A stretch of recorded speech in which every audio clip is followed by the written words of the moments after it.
E aí, professor Jalbert falando aqui com mais um vídeo, mais um Pense Diferente. E hoje o Pense Diferente é muito especial para mim. Estou com o meu amigo, meu irmão, o professor Tasso.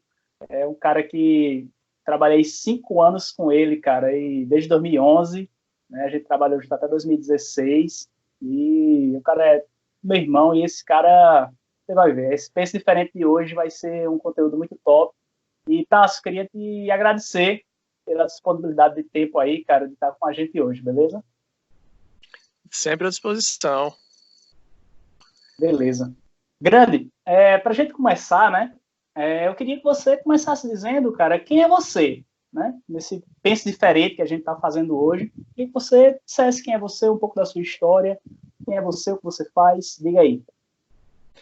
Então, Jalbert, na verdade você vai me permitir uma pequena correção. A gente trabalhou presencialmente junto até 2016, mas trabalhar junto a gente trabalha até hoje, né? A gente tem É verdade.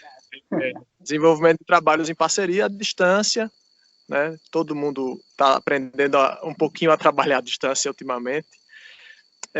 Mas assim, para mim também é uma satisfação estar aqui com você, fazer parte desse seu projeto. Eu já vi várias pessoas dando contribuições e finalmente chegou minha vez, né? Mas assim, quem sou eu, né? Rapaz, eu sou o professor Tarso, né? Atualmente na Universidade Federal de Sergipe. Já fui há um tempo atrás o professor Tarso da Federal de Campina Grande. E sou um cara que gosta muito de poder ajudar a encontrar soluções novas. Basicamente, eu me definiria dessa forma. Show.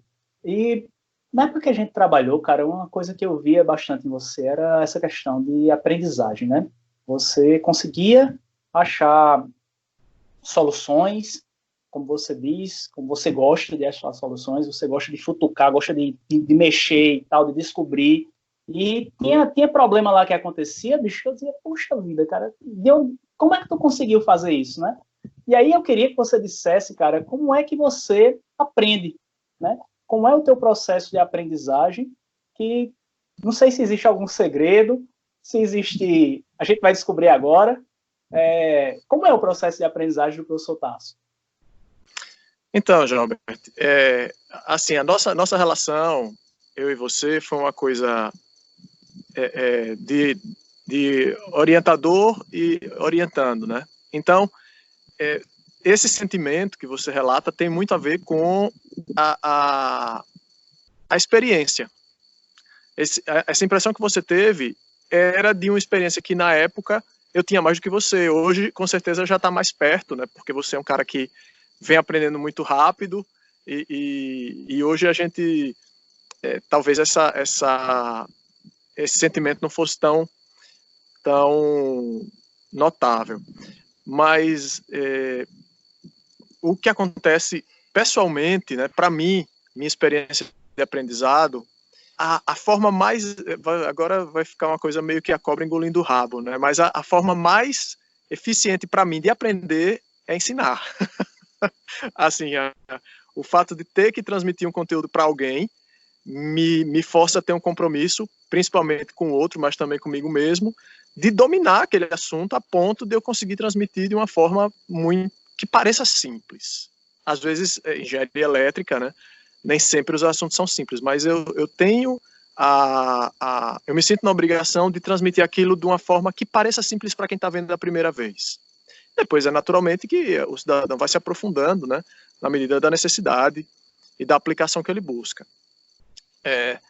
E antes de ser professor, e até hoje, mesmo sendo professor, mas quando é algo que eu não necessariamente vou levar para terceiros, não vou ensinar, ou não é o primeiro objetivo ensinar, eu tenho muita produtividade, vamos dizer assim, fazendo fichamento. Eu gosto muito de ler, fazer o fichamento, escrever as ideias-chave e por ali vai. Eu, na melhor das hipóteses, destacar, grifar, fazer alguma coisa que me permita sintetizar as ideias, certo? Se isso acontece, a gente eu termino tendo facilidade de sedimentar o conhecimento. A leitura pela leitura, eu retenho alguma informação, mas eu não diria que é a forma o mecanismo mais eficiente para o meu aprendizado. Tem gente que lê e aprende, não é meu caso. Eu preciso digerir um pouquinho aquele conhecimento, ruminar um pouquinho aquele conhecimento, nem que seja na forma de uma escrita, né, de uma leitura e uma análise no sentido de fazer uma síntese e produzir um fichamento. E é assim que eu, por exemplo, indico os meus estudantes a estudar quando é um assunto muito denso, que eles têm dificuldade. E a minha filha também. Hoje em dia ela já faz os fechamentos dela sozinha. Rapaz, é interessante, porque assim, eu como professor também, né, eu costumo dizer também que eu costumo aprender, né, ensinando, né, e tem um coach de aprendizagem que eu sigo, chamado Jim Kelwick.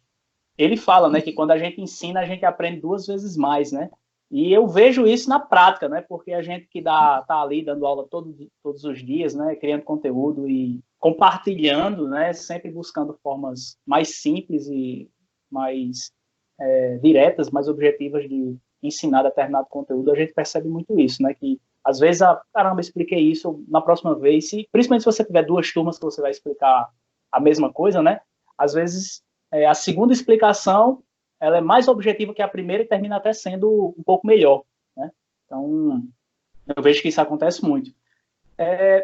Na minha jornada contigo também, cara, eu vejo que isso acontece muito hoje também. Assim, a gente sempre teve um relacionamento muito bom, né? Era uma coisa que eu achei muito massa, né? Encontrar um professor que era aberto, né, a conversar e receber feedback, isso é uma coisa muito boa. E você tem um bom relacionamento, né, com seus estudantes, com seus colegas. Você é um cara que tem um bom relacionamento com todo mundo. Eu queria que você comentasse qual a importância, né, de você ter um bom relacionamento com o estudante, o que é que isso impacta na experiência de aprendizagem sua e dele. Comenta um pouquinho disso aí. Então, Jabert, eu como pessoa, isso é uma coisa muito pessoal, né? Tudo bem que existem professores, existem profissionais que adotam a postura que conseguem, vou tentar ser mais abrangente. Existem professores que conseguem adotar uma postura profissional e uma postura pessoal. Então, na sala de aula e na lida com os estudantes, o cara ele tem ali a forma dele de lidar, que não necessariamente é a forma com que ele lida em outras interfaces sociais e da vida dele. Eu não sou muito bom nisso, certo? Eu tenho uma dificuldade enorme de manejar isso, e isso termina tendo uma consequência que, por um lado, é vantajosa, por outro lado, é desvantajosa. Eu costumo conversar, lidar e tratar os meus alunos com uma liberdade que, às vezes, é um pouco demais, na medida em que tem determinadas relações que o cara, depois de uma semana, já se acha o meu amigo de infância, entendeu? Ele acha que a gente estudou junto no prezinho, na alfabetização. E não tem que ser necessariamente por aí. Mas como qualquer outra forma de relacionamento professor-estudante, isso funciona para algumas pessoas e não funciona para outras, certo? Depende muito dos indivíduos.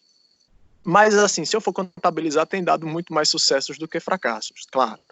Senão, não estaria fazendo ainda.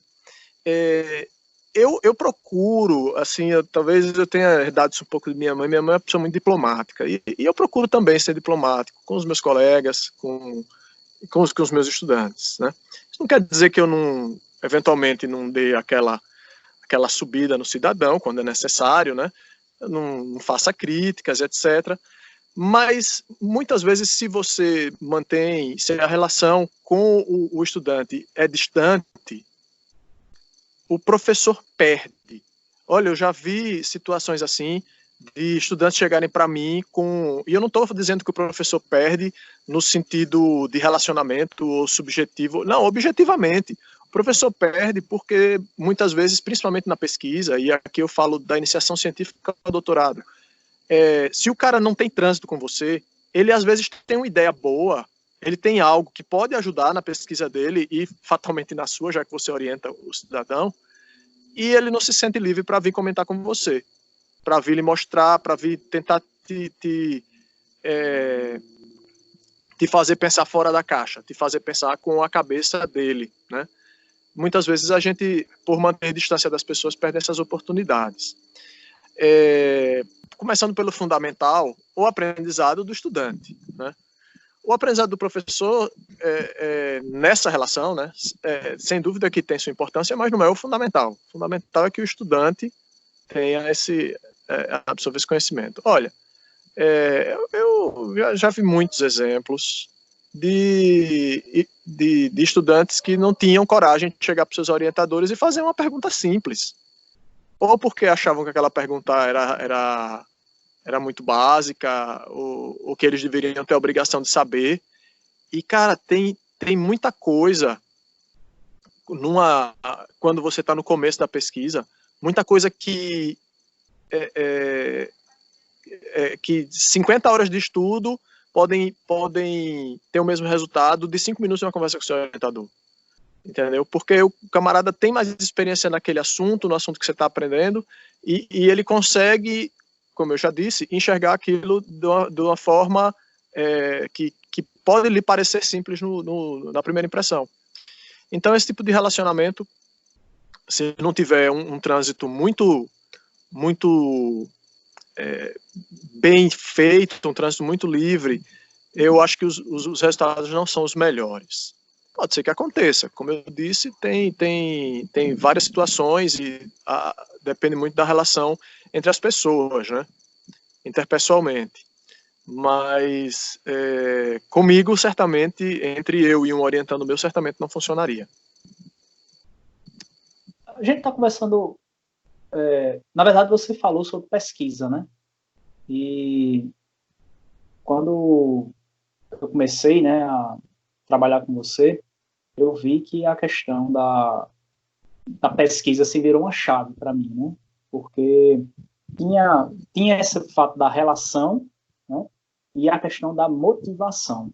A gente vai entrar na pesquisa daqui a pouco, mas você foi um cara que virou uma chave para mim no sentido de dizer assim, você me motivou. E isso acho que me deu uma força de vontade maior para tentar alcançar alguns resultados e tudo mais. Qual a importância de você também motivar o seu estudante nesse sentido, né? A gente fornecer motivação para ele, porque assim, quando a gente chega na sala de aula, uma das coisas que eles mais pedem é motivação, né? Pô, por que eu estou estudando isso aí, né? Para quê? Para que eu vou utilizar? Isso é útil para mim realmente, né? Então, assim, qual a importância da motivação para o meu estudante? Jalbert, a motivação, eu acho que é um assunto muito em voga, né, ultimamente, a tal da motivação, e eu acho que isso não é por acaso, eu acho que a motivação tem estado tão em alta exatamente por estar em baixa.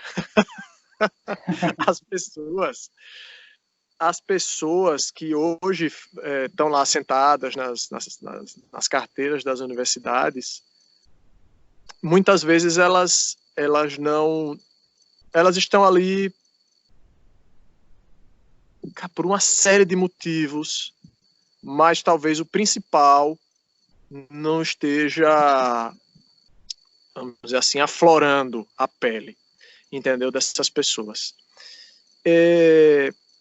Veja só, quando a gente vai especificamente para uma sala de aula e a gente tem lá, às vezes, 50 estudantes, daqueles 50 você vê ali que tem 5 ou 6 que realmente estão tentando aprender e tentando absorver o máximo do que você está falando, que geralmente são aqueles que fazem as perguntas que te põem para pensar, né?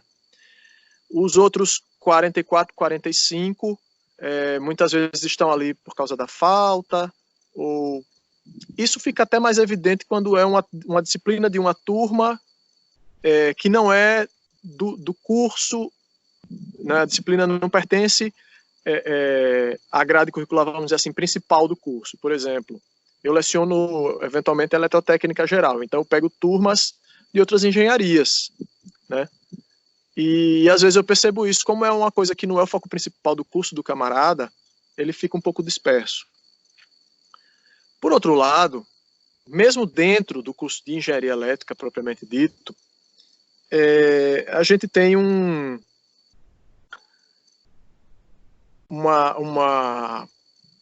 mecanismo de interação professor-estudantes que ele é essencialmente expositivo, certo? Cara, assim, eu diria que eu sou eminentemente prático. Se você me oferecer uma disciplina de teoria e uma de laboratório, e eu tiver que ministrar uma das duas, é provável que eu escolha o laboratório. Mas quando a disciplina é teórica, o grande desafio é tentar quebrar um pouco essa coisa, ao meu ver, quebrar um pouco essa coisa da aula puramente expositiva. Eu não sei exatamente qual livro. Os livros antigos, os livros com a Arte da Guerra é um exemplo. Tem outros livros de filosofia grega, romana, que tratam, que tocam nesse ponto que eu vou levantar agora. Mas a Arte da Guerra, na edição, no texto mais próximo do original, tem muito isso. O livro é todo escrito na forma de perguntas e respostas. Existe um indivíduo que pergunta, né, que é o aprendiz, e existe um indivíduo que responde, que é o mestre. E veja, naquele tempo, naquele contexto onde esse livro foi escrito, alguém que queria aprender extraía o conhecimento de alguém que estava disposto a ensinar através de perguntas. Como é na sala de aula hoje. Entendeu? Se você, assim, eu não arriscaria colocar em números, mas se a gente for olhar num curso qualquer desses de disciplinas de um curso de nível superior, dependendo da forma como o professor aborda, e se ele não forçar algum tipo de interação, ele pode dar a disciplina inteira sem sofrer uma pergunta de nenhum aluno. Sim. Isso é um exagero, né? Mas pode acontecer, pode. Então, o grande desafio aí para nós que estamos entre o quadro negro e a turma, né, é quebrar um pouco esse paradigma da aula expositiva, meramente expositiva, sabe? É preciso ter algum tipo de interação mais direta, é preciso trazer os alunos mais para perto do conteúdo de uma forma menos necessariamente expositiva. Que seja fazendo exercício, cara, que seja resolvendo questões no quadro, que seja agregando algum dinamismo nesse sentido. Mas a aula expositiva de chegar lá e dizer qual é o assunto e ficar por isso mesmo, toda oportunidade que tenho, eu procuro usar outras técnicas, mas nem sempre é possível, principalmente com turmas muito grandes, né?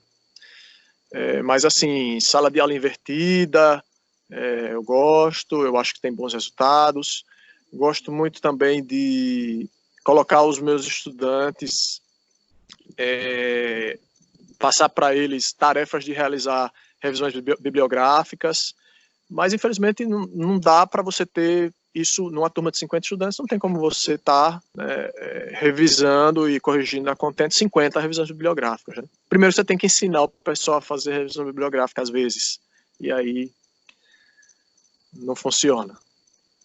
A minha próxima pergunta casa bem com o que você está dizendo, né? Porque, assim, essa questão de utilização de metodologias ativas, né? De novas formas de experiência e aprendizagem que sejam diferentes da que é padrão, da que é tradicional, né? Que é a aula expositiva, de fato, né, você só exponde, às vezes, e às vezes você não tem nenhuma pergunta, né, não tem nem a interação com quem está assistindo, né. Tanto é que hoje na pirâmide de aprendizagem, né, a gente tem que a primeira parte da pirâmide, a parte de cima, é justamente uma aula, né, uma aula expositiva, que lá diz que é a forma como o estudante aprende menos, né. Então, hoje está até nas novas diretrizes curriculares para a engenharia, né, o pedido de que a gente insira novas metodologias, crie novas experiências de aprendizagem, faça o estudante ficar mais ativo nisso aí, mais participativo, de modo que ele consiga ter uma aprendizagem maior nesse sentido, né? E aí, qual é a importância, né, da pesquisa nisso aí, né? Porque, para você ver, né, na universidade, a gente tem essas oportunidades, né? Eu tive essa oportunidade de trabalhar com a pesquisa desde o meu terceiro período e a gente se vê como pesquisador ali, iniciando na pesquisa, você vai verificando o grau de descoberta, de investigação e tal, e hoje a gente tem que inserir isso, né? Porque assim, se eu não tivesse participado disso, eu acredito que eu iria ser o estudante, estudante que estuda, busca aprender, e massa, beleza, tudo bem. Mas hoje tem esse viés do pesquisador agora de inserir, e qual a importância, né? Você como pesquisador, né? Qual a importância de eu inserir isso dentro da minha metodologia para o estudante e fazer com que ele se torne um melhor estudante, um melhor aprendedor? Cara, eu acho assim, pesquisa é uma coisa fascinante, está muito relacionada com o quanto você gosta de se aproximar, digamos assim, da ponta da lança em termos do conhecimento existente, mas pesquisa não é para todo mundo. No seguinte sentido, você erra muito mais do que acerta.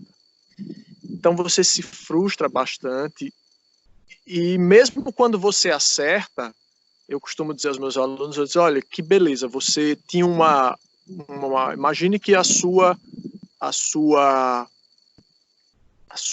teoria, né, desculpe, a sua hipótese é uma porta, você tem que descobrir como abre. E você foi lá e hoje você conseguiu abrir aquela porta. Que maravilha. E aí, no momento que você abre aquela porta, você entra numa sala que tem pelo menos mais 10 portas. E você tem que escolher mais uma para avançar na sua pesquisa. E se você escolher a porta errada, pode ser que você perca seu tempo, né? Por aí vai. Então, a pesquisa você tem que ter eu acho que tem uma coisa muito assim de vocação, como quase tudo na vida, tem que ter uma vocação. Você tem que ter aquele assim, as suas conexões sinápticas, tem que ter aquele desbalanceio natural de valorizar muito um acerto, mesmo que você tenha milhões ou dezenas, milhões é exagero, mas dezenas de erros ali naquela mesma jornada, no decorrer daquela mesma jornada. Eu acho que a principal necessidade da gente estar inserindo os nossos estudantes na pesquisa é que, como você colocou aqui, no futuro eles possam ser os pesquisadores, né, das próximas gerações, das próximas décadas. Para que a coisa tenha continuidade. É claro que falar de continuidade de pesquisa tem sido um pouco duro ultimamente, mas, cara, se a gente desistir, né, quem vai tocar isso tudo para frente e de uma forma ou de outra, assim, o valor do pesquisador brasileiro é muito alto. A maior prova disso é que de uns anos para cá a gente tem visto muita gente indo para outros países. E esses países que recebem pesquisadores brasileiros, eles não são bonzinhos e caridosos, eles estão recebendo essa mão de obra capacitadíssima porque tem feedback a dar. E esses pesquisadores os que estão no Brasil e os que, enfim, precisaram ir embora, porque não condeno, eu acho que cada um sabe o que é melhor para si, né? Se o cara foi embora, ele tinha as razões dele, mas essas pessoas já foram aquele cara da iniciação científica, entendeu? Que não sabia a diferença entre um embasamento teórico e uma revisão bibliográfica, que é uma das perguntas que eu mais respondo no meu trabalho de orientador. Então essas pessoas passaram por isso. E essa sua pergunta, ela é difícil responder ela sem falar em iniciação científica. Iniciação científica eu acho que é um ponto-chave aí para isso, certo? Na minha experiência particular, como eu sou um cara da engenharia, eu tenho muita coisa de olhar para o problema de uma forma pragmática, prática e objetiva. Eu entro na pesquisa, eu faço a pesquisa, eu estudo ferramental, muitas vezes de engenharia, matemático, que está à disponibilidade, conto com a ajuda de muitos colegas, não se faz pesquisa sozinho, certo? Hoje mesmo eu tive uma aula, acredite se quiser, em cima de um assunto sobre o qual eu escrevi na minha tese de doutorado. E eu achava que eu entendia aquele negócio. E eu conversei com um cidadão hoje que, rapaz, sabe muito mais do que eu. Então a gente não faz pesquisa sozinho, certo? E no final das contas, a gente precisa, especialmente agora em tempos de pandemia, né, que a gente vê que aparentemente se resgatou um pouco do valor que a pesquisa científica tem, né? Principalmente na área de biologia e de saúde, na medicina, na epidemiologia e por aí vai. Se resgatou, as pessoas estão percebendo a importância disso. E é como eu disse, a gente tem que dar continuidade a esse trabalho e a gente, aos trancos e barrancos, com os percalços que temos, os desafios que aparecem, a gente tem que dar continuidade para garantir que a ciência e, por que não, a tecnologia, né? A ciência e a tecnologia evoluam. Eu costumo, naquelas aulas de motivação, nos cursos de engenharia, eu costumo tentar motivar meus estudantes com uma comparação assim, olha, quando você fala que um país é desenvolvido, que um país é uma potência, que o país é um líder mundial, o que é que esse país tem que os outros não têm? Ciência, tecnologia. Desde quando o primeiro país teve a ideia fantástica, que não eram nem países, né? A primeira população ali teve a ideia fantástica de pegar um pedaço de pau e fazer a ponta e criar uma lança. Ela tinha uma vantagem tecnológica frente aos outros que só tinham tacapes ou pedaços de pedra, entendeu? E até hoje é assim. Não necessariamente bélica, como eu citei o exemplo, mas em todos os aspectos. E eu tento, sempre que possível, tentar levantar o astral da turma da engenharia, porque o estudante de engenharia ele sofre um pouco, né? Até tomar corpo no ferramental matemático e físico e da engenharia propriamente dita, a gente tem que dar um amparo e mostrar a ele a importância daquilo que ele escolheu fazer pro resto da vida. Falei demais. Não, tá beleza. Que aí eu queria até perguntar para você qual é a sua opinião sobre isso, né? A gente tem mais ou menos uma média de 2 anos e meio, né, da parte matemática, física, química, né? Qual a importância dessa parte na vida do nosso engenheiro hoje em dia, né? Rapaz, a importância da matemática, da física na engenharia, e aí eu vou falar pela engenharia elétrica, que foi a engenharia que eu fiz, né? Apesar de gostar muito de outras áreas da engenharia, a que eu tenho formação e pela qual eu posso falar é elétrica. É fundamental, é fundamental. E tem o seguinte, eu tinha um problema sério no curso de graduação, que era o tempo de amadurecimento do conhecimento. Por exemplo, eu paguei cálculo 1 sem ser reprovado. Primeira vez que eu me matriculei na disciplina, eu fui aprovado. Mas quando eu fui entender, de fato, quando eu fui amadurecer os conceitos a ponto de começar a conseguir enxergar as aplicações que aquele cálculo podia me prover, eu estava no cálculo 2 ou no 3, cara. Isso não acontece só com cálculo, não. Acontece com uma série de outras disciplinas. Principalmente as que são mais abstratas e as que envolvem conceitos abstratos, matemáticos ou mesmo físicos. Então eu tinha esse problema. Muitas vezes eu era aprovado na disciplina sem necessariamente ter tempo para amadurecer o conhecimento. Então, na verdade, como eu relatei minha experiência para tentar mostrar que, de fato, são 2 desafios. O primeiro é o desafio de aprender, saber as regrinhas, saber como a coisa funciona. E tem mais à frente um pouco o desafio de amadurecer esse conhecimento. Muitas vezes depende só de tempo. Para mim, dependia de tempo e dependia de aprofundar um pouco mais a leitura ou resolver um pouco mais de exercícios. Mas o fato é, até você conseguir enxergar aquele ferramental como um arsenal à sua disposição para resolver os problemas que você de fato se propõe a resolver, não é instantâneo, né? Não é à toa. Isso é fantástico porque assim é a construção do conhecimento da nossa cabeça e simplesmente nós estamos aqui há alguns milhares de anos e ainda não compreendemos completamente como é que isso acontece. Mas uma coisa a gente já sabe, que se você tem a aula, o camarada que assiste a aula, chega em casa, resolve o exercício, esse aprende mais, estatisticamente ele tende a aprender mais do que o camarada que só assiste a aula, né? Aí se o cara chega, assiste a aula, faz o exercício e depois tenta resolver um determinado problema prático com aquele conhecimento que ele aprendeu, mesmo que seja um problema básico, esse provavelmente vai aprender ainda mais ainda, porque ele já está pensando em aplicar aquela coisa. Então, eu acho que é por aí. Sem dúvida, é o fundamento, né?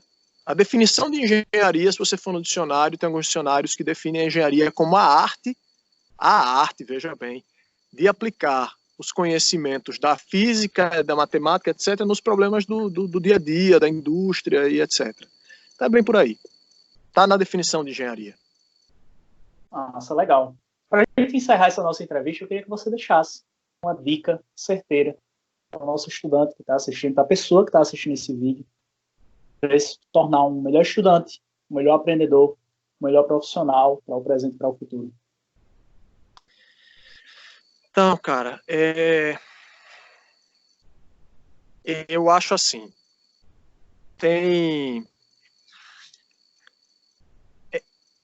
eu vou dar um exemplo prático que eu vejo no meu dia a dia e que eu acho que as pessoas têm que ter a capacidade de autocrítica para poder não ir para um extremo nem para o outro. Vê só.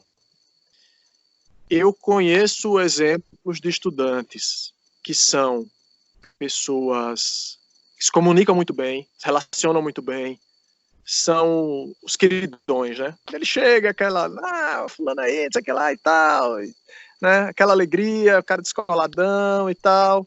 E aí você vai ver o desempenho dele acadêmico meio sofrido, né? Podia ser melhor. Por outro lado, eu conheço estudantes geniais, aquele cara que tá ali sempre lambendo 10, entendeu? Passando perto ou acertando. E que são caras assim mais introvertidos, né? mais introspectivos. E aí eu acho que nos 2 extremos cabe as pessoas terem a capacidade de autocrítica, né? Para tentar ir trabalhando um pouco melhor essas habilidades nas quais eles são, se não são insuficientes, mas talvez pudessem ser melhores, entendeu?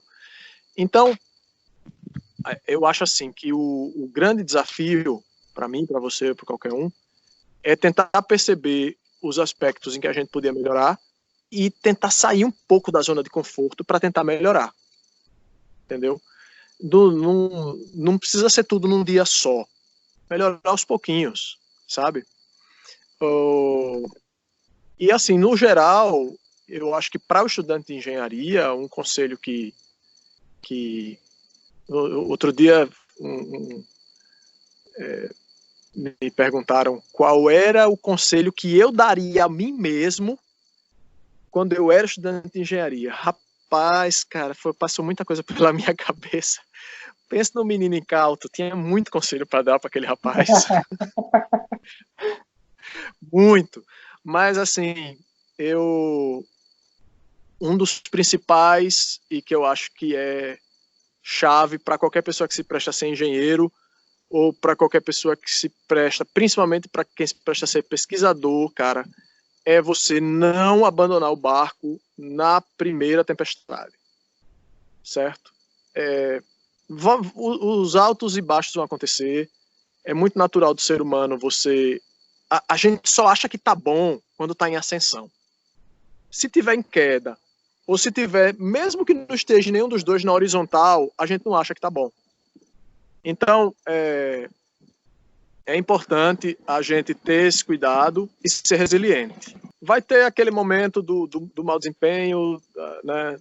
E a gente tem que parar, respirar fundo, rearrumar a casa, tentar entender realmente o que aconteceu e, na sequência, tentar de novo. Para estudante de engenharia, principalmente para quem quer ser pesquisador, se não tiver resiliência, se não tentar extrair alguma coisa de positivo do que não deu certo, aí, infelizmente, não vai muito longe, não. Beleza, maravilhoso aí, cara. Queria agradecer, né, a você pelo compartilhamento de conteúdo, pelo tempo, né? Fico muito feliz da gente ter feito esse Pensa Diferente. E queria dizer para você que está assistindo esse vídeo, né, se você gostou desse vídeo, peço que você curta, que você compartilhe esse conteúdo com quem você gosta, com quem você acredita que pode se beneficiar com ele. Se inscreve no canal, ativa as notificações para estar recebendo vídeo novo toda semana, que a gente posta vídeo novo no canal. Tem conteúdo de criando experiência e aprendizagem criativa, tem de amplificadores operacionais agora, tem de circuitos para comunicações. Toda semana está tendo Pensa Diferente, com pessoas de todo lugar do Brasil. Estou me conectando com muitas pessoas maravilhosas que disponibilizam o tempo delas para estar compartilhando conteúdo. Passo por uma delas hoje, e por isso eu agradeço demais a ele. E, com mais... Tasso, brigadão. Uma mensagem final aí, grande, quer dar? Rapaz, eu sempre quis dizer isso. Se inscreva no canal, clica aqui no botãozinho do... Show! Clica aqui no gostei. Eu tenho essa veia, essa varize de comunicador que não consegui colocar para frente, cara. Não, agora sério. O recado final é para você que está cursando engenharia, você que tem o objetivo de ser seguir carreira acadêmica ou não, né? Tenha tranquilidade, tenha resiliência, procure avançar um passo para frente, um passo de cada vez e ir resolvendo, transpondo os obstáculos com tranquilidade, que o nosso país depende da engenharia, certo? E nós precisamos de engenheiros, né, para já e para um futuro próximo, se Deus quiser, mais ainda. E eu sei que às vezes pode ser duro, pode ser um pouco desanimador, mas tentem perseguir os sonhos de vocês, certo? E há de haver recompensa aí no final. Beleza? Então, desejo demais bons estudos para você que está assistindo esse vídeo. Fique bem e a gente se vê no nosso próximo Pensa Diferente. Valeu, é nóis. Breve.